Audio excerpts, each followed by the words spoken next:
Welcome back to the podcast. I'm Audrey Rindlisbacher, author of The Mission Driven Life, Discover and Fulfill Your Unique Contribution to the World, and founder of The Mission Driven Mom and the MDM Academy. So glad that you can join me today. We're going to talk for a few minutes about how to find principles as we read using The Adventures of Huckleberry Finn as our text. These are vital, critical life skills.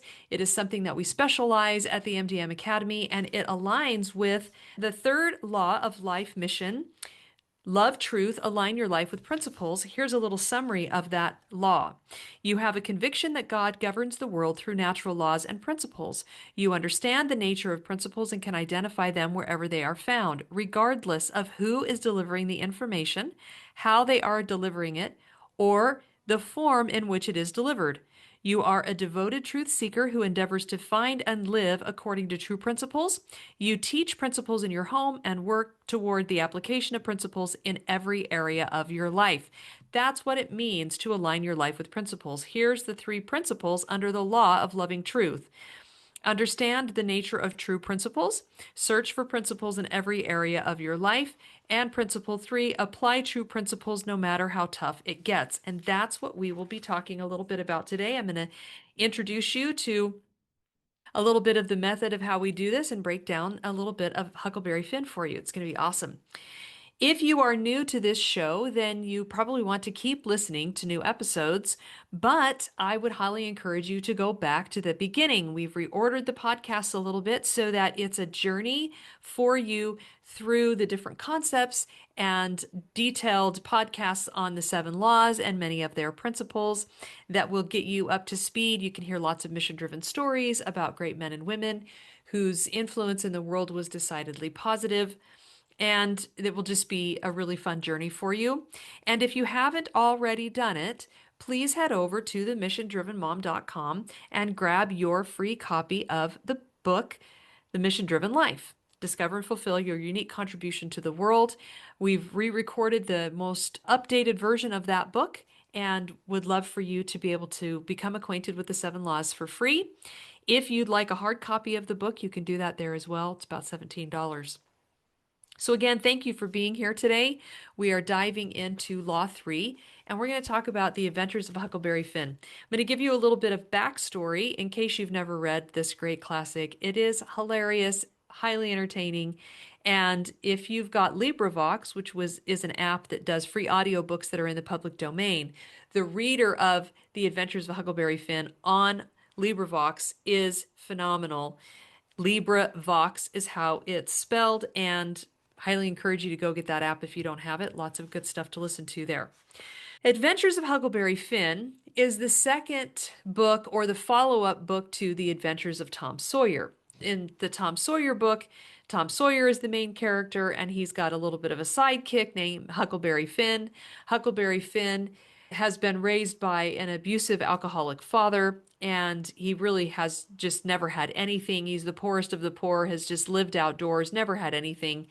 And the climax, I hope this isn't a spoiler for anybody. This book is very old, so hopefully you know the climax. But one of the things that happens in that first book is that the boys find a bunch of treasure in the cave and become very rich. So Mark Twain followed up The Adventures of Tom Sawyer with The Adventures of Huckleberry Finn. And it is such an important book. Maybe some of you read it in school. It captures that time and place absolutely perfectly. And Mark Twain, at the beginning of the book, talks about how he spent a lot of time and energy to make sure that all the dialects that are presented in the book are correct, that they should sound different. And that's why that reader is so fantastic, because he can read all the different dialects properly. Anyway, so we meet Huckleberry Finn. He's won this big treasure, and the widow Douglas hasn't adopted him, but has taken him in because, of course, like usual, Huck's dad has disappeared. So he's living with the widow, and she's very good to him, but she wants to bring him up to be a proper man. And so she dresses him, he sleeps in a bed, he goes to school, he goes to church. And these are all aspects of civilization that he's very unfamiliar with and uncomfortable with. He doesn't really know what to do with himself, but he's trying to get along and do what other people think are best for him. And so early on in the book, we meet Huck, and he's complaining about being civilized in this way, but he's starting to get a little more comfortable with it. And he has this conversation with the widow. And I'm going to read to you from the book because it's so fun and entertaining. He says, "She told me to pray every day, and whatever I asked for, I would get it. But it weren't so. I tried it. Once I got a fish line, but no hooks. It weren't any good to me without hooks. I tried for the hooks 3 or 4 times, but somehow I couldn't make it work. By and by, one day, I asked Miss Watson, so this is a different woman in the town, to try it for me. So he asked Miss Watson to pray for him that he could get these hooks so that he could fish. But she said I was a fool.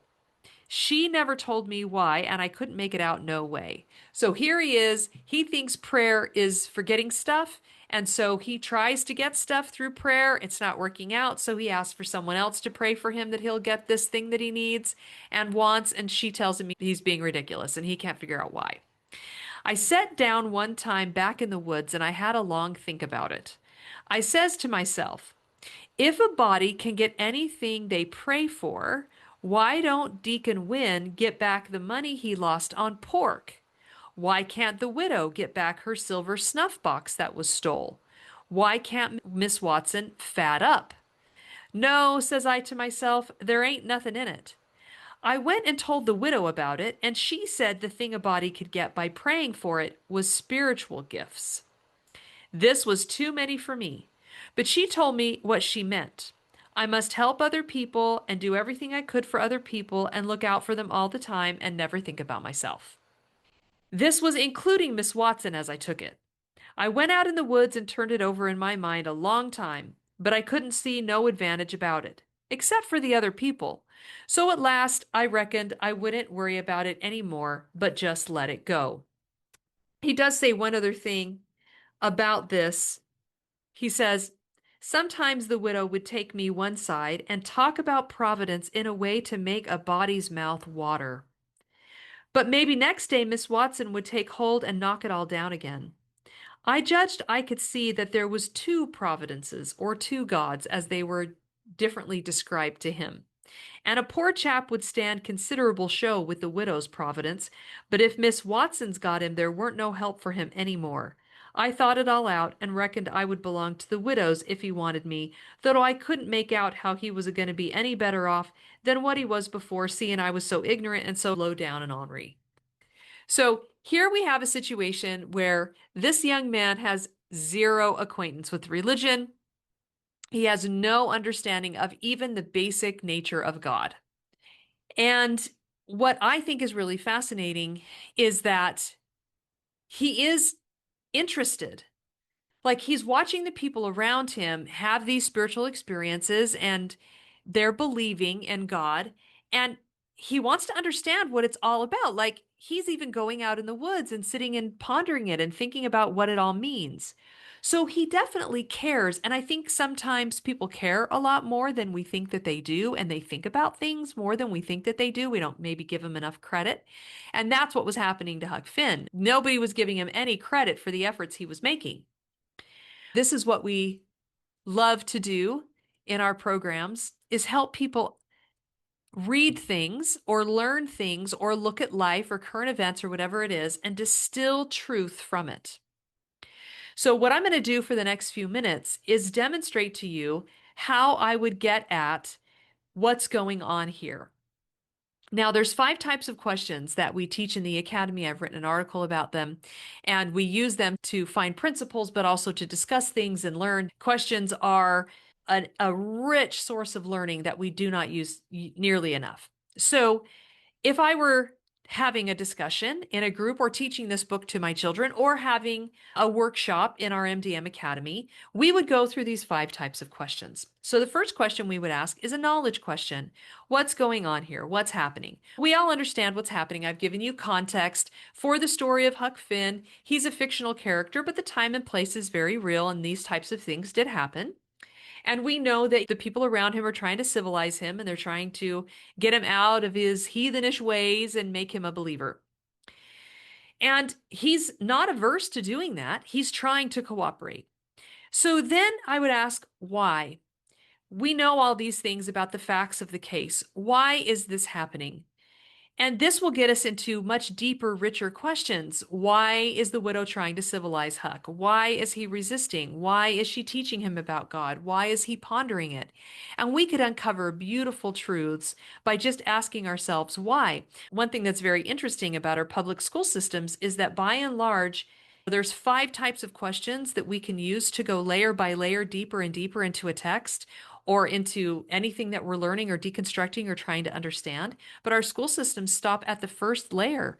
Once we have knowledge, we think that knowledge means that we also understand it and know the truth about it and can make connections with it and can apply it to our lives. And that's just not true. It requires the effort and the actions of climbing into that text and asking deeper and deeper questions.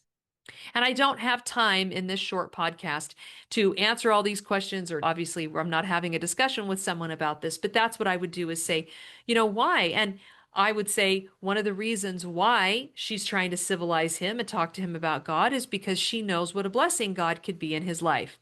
And why does he care? Because there's something in him that sees the value of that and that is curious about that. And I believe we're children of God, and so we have a natural desire to know him.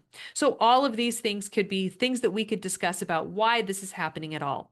And then the next layer of question, which is the one we want to get to today, which is really important, is what's the truth or what's the underlying principle in this story? Now, the thing that we want to do, and this is also something that we practice in the academy and in our programs, is we want to try to identify the first principles. So, first principles are part of the natural law that are ideas and concepts that are true for everyone all the time. They're things that we intuitively know. I intuitively know that I have a right to protect my life. I intuitively know that I have the right to say whatever I feel like saying, even if it hurts your feelings. I know that I have the right to own things.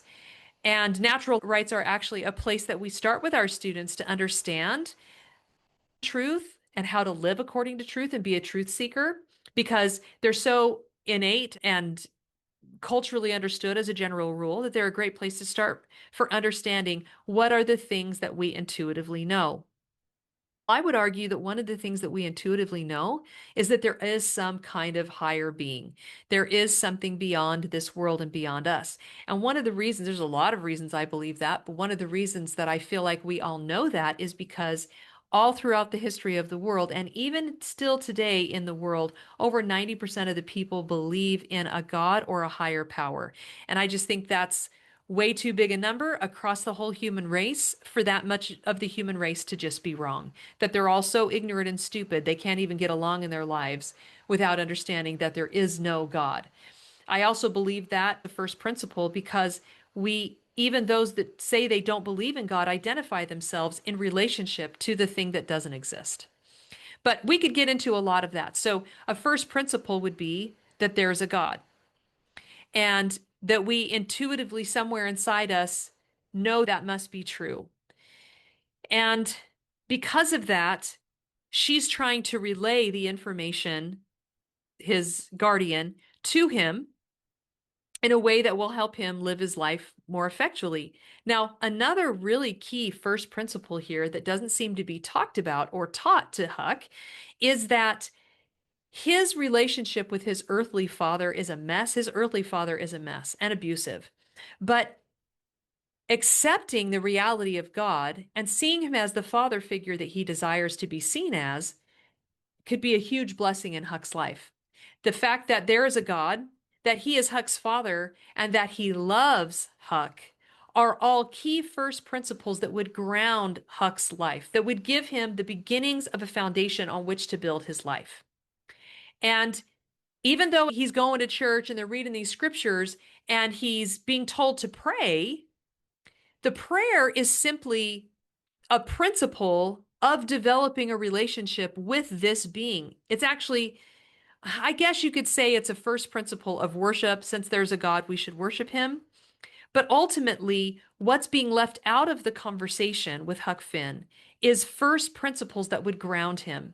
First principles tell us why we do what we do, why something in the world matters. And the first principles are being left out. Now, when Huck talks about, he says when the widow would sidle him and talk to him about this certain providence, he says it would make a person's mouth water because Huck wants those things to be true. It inspires him. It brings what we would call the spirit into his heart, right? So he's okay, there's that God sounds really great. I would love to know that God. And so she'll tell him a little bit about God, and then other people will confuse the issue because those first principles aren't consistent and he's not understanding. That's why he goes out and thinks about it and he can't make any sense of it. Then, after we've identified some first principles in any situation that we're trying to discern about, it could be a current event, it could be who to vote for, it could be how to do things different with our child. Once we understand why, and we've delineated some of the first principles that govern this situation, in this situation with Huck Finn, it's that he needs to understand there's a loving Father in heaven who wants to have a relationship with him. Those first principles could really give him the internal motivation to try to pray, to try to develop that relationship, and prayer is one of the means to do that. But then all of the advice about prayer gets convoluted and confusing. When I have taught these concepts before, and I've gone through this exercise somewhere where I've spoken or taught, I'll often ask the audience, if you were in this situation with Huckleberry Finn, what would you say to him? How would you resolve his concerns? And I'll write those things up on the board or I'll reflect them back to whoever's listening or whatever the case might be if we're doing like a workshop. And what a lot of people will say to Huck Finn are things that we explain in the academy as applications. First, there's the first principles, then the principles, and then the applications. And again, I have other videos and other tools. You can go grab the audiobook of The Mission Driven Life. I give some rudimentary introduction to these concepts. I do a lot deeper dive in my upcoming book, How Truth Makes You Free. And I actually just sent part one to some people to be edited. So that will be coming out hopefully by the spring. Anyway, so more of that will be coming out. You can also obviously join the MDM Academy where we will walk you through this step by step. But the point is, what people will tell Huck to do are applications, and applications are personal. The way that I pray and the way that you pray probably looks quite different. It's the same kind of activity. We're doing the same kind of thing, but there are a myriad of actions that fall under the umbrella of prayer. Prayer is a principle that we can live that is in harmony with the first principles of building a relationship with this God. And there are specific principles that help prayers be more effective. But how we do that, the exact words that we say, the location that we're in, whether we speak out loud or not, if we use scripture to help us, if we do it with other people, if we talk for a long time or a short time, if we just think the things, if we sing them, there's a million ways that we could implement the principles of prayer, which are true, also true for everyone all the time, but are not intuitively known. That's the nature of a principle. A true principle is not necessarily something you just know how to do. It's usually something you need to be taught or you need to go out and discover. And one of the reasons why we do so much of what we do at the Mission Driven Mom and what I do in my books is to help people learn how to be truth seekers and lay a foundation in their life on truth is by helping them understand how to get at the first principles of the why they do what they do, why they should do certain things, and then teach them the skills for uncovering the principles which govern that area of life. And every area of life has governing principles. There are principles that govern health and wellness, principles of exercise, principles of organization, principles of business, principles of marriage.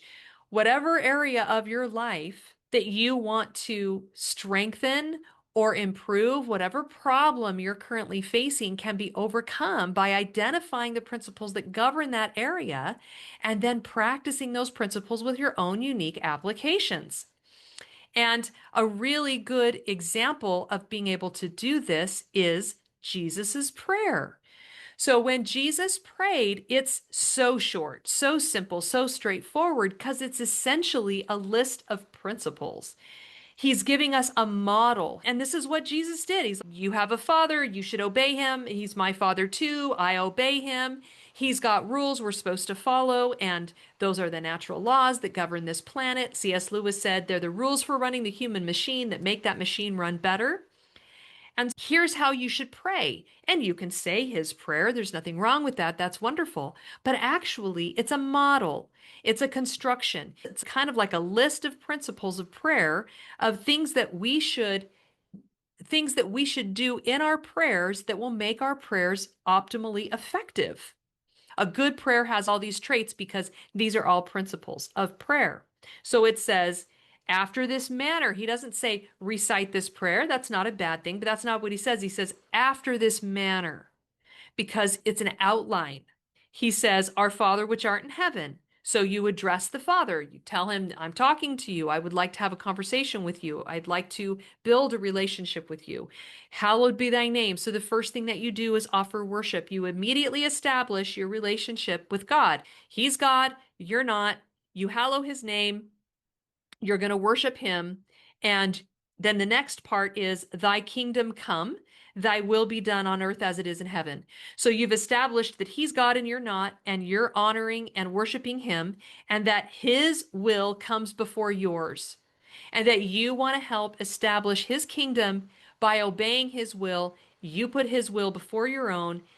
He's the one that gets to make the rules, not you. And you're going to try to bring that to earth because his will is done in heaven, and we're going to try to bring that to earth.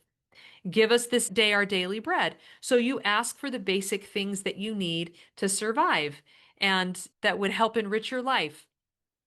And then you forgive us our debts as we forgive our debtors. And this is actually a principle we go into a lot of depth in the Academy of Principles of Forgiveness. Jesus and other great leaders throughout history have talked a lot about the importance of forgiveness for our own mental, emotional, and spiritual health. It's absolutely vital. It's life-giving. It's like breathing air.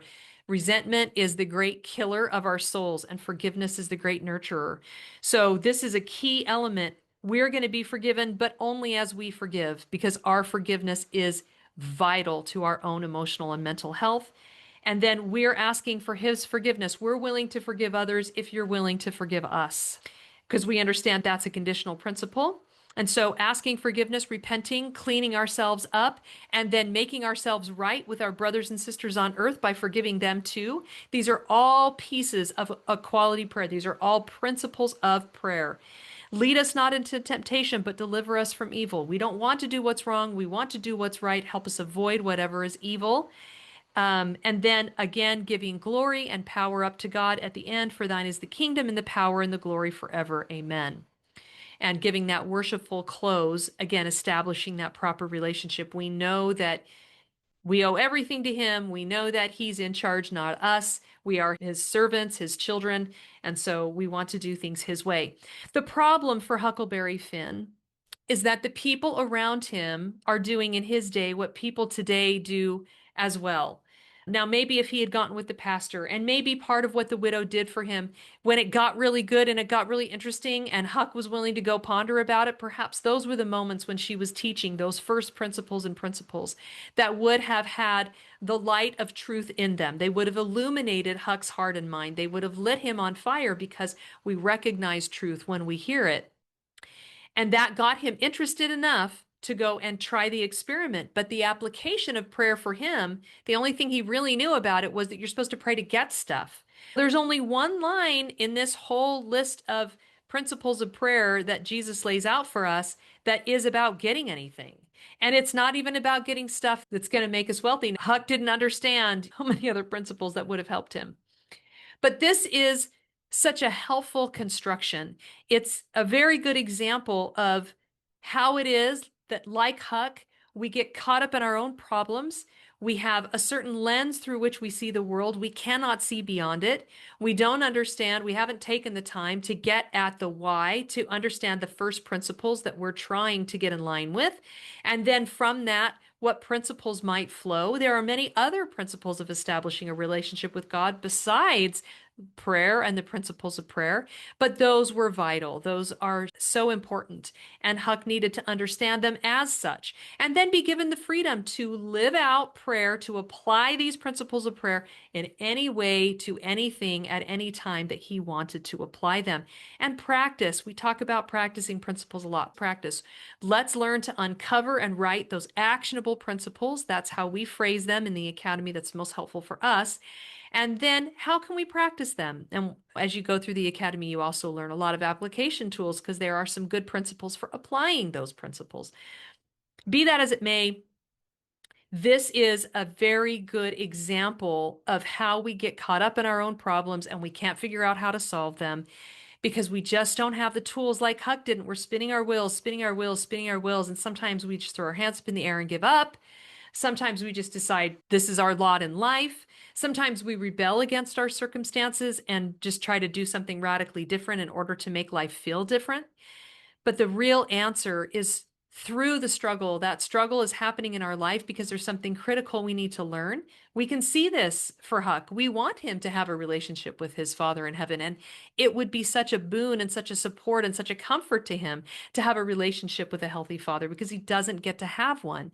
But he's blocked from the ability to do that from his own ignorance of first principles and principles and from the lack of proper teaching that's going on around him. Now, a really good podcast to listen to in conjunction with this one is one that I released recently on the two consciences. If you pair those two together, I also have some other podcasts on principles in general. If you go to themissiondrivenmom.com, click on podcasts, you can type in the search bar principles, and all of those will come up for you. You can search through the podcast app for those podcasts on principles. Living according to principles, Stephen Covey taught, is the foundation upon which lasting success and happiness is based. We must be truth seekers, but we must have the skills and tools to do that.